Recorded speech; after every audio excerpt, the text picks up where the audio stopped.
Yo Josh, pahingi ng advice para sa crush kong girl na naging classmate ko noong senior high. That was 2023. Recently, I've been seeing her IG and I thought that she was cute and starting to like her now. Ask lang ako kung anong next move ko. Should I be direct about it like, "Hi, long time no contact. Look, I've been seeing your stories lately and thought you're cute and gorgeous.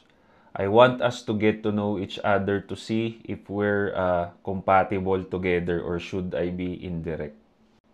So wala namang mali dun sa gusto mong i-chat pare, pero iwasan nyo lang yung mga ganito. No? Because yung dating kasi nito pare, parang naghihingi ka na kagad ng commitment sa babae. And tatandaan ninyo, lalo ng ganitong mga senaryo na matagal nyo nang hindi nakausap yung babae, wala naman kayong deep connections noon, no? Hindi nyo naman naging jowa noon, zero attraction yan.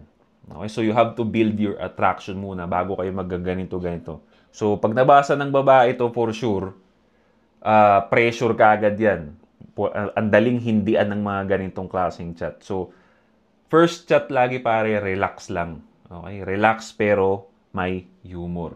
So ganito, for example, di ba? "Hi, naalala mo pa ba ako? Ako yung crush mo noon." No?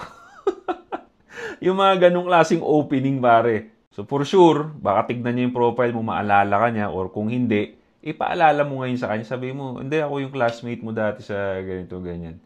Kasi, "Ha? Anong crush? Yung mga crush noon eh." "Hindi, ngayon pa lang. Magiging crush mo pa lang ako ngayon."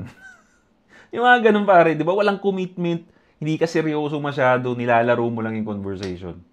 Since magkaklase kayo noon or schoolmate mo siya noon, pwede kayong i-lead yung conversation ninyo doon sa mga happening sa school na pareho yung alala, and then laging papunta sa set ng date. Pag maganda yung takbo ng conversation ninyo, always set an expectation, set a date. No? Pero pagkatapos ng kwentuhan, lahat ng chismisan, baka pwede kang mayaya ng merienda next time, no? Chismisan tayo, let's catch up. Mga ganun. Yeah?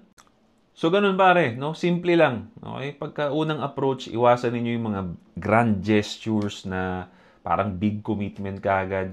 Syempre, pressure sa babae yun.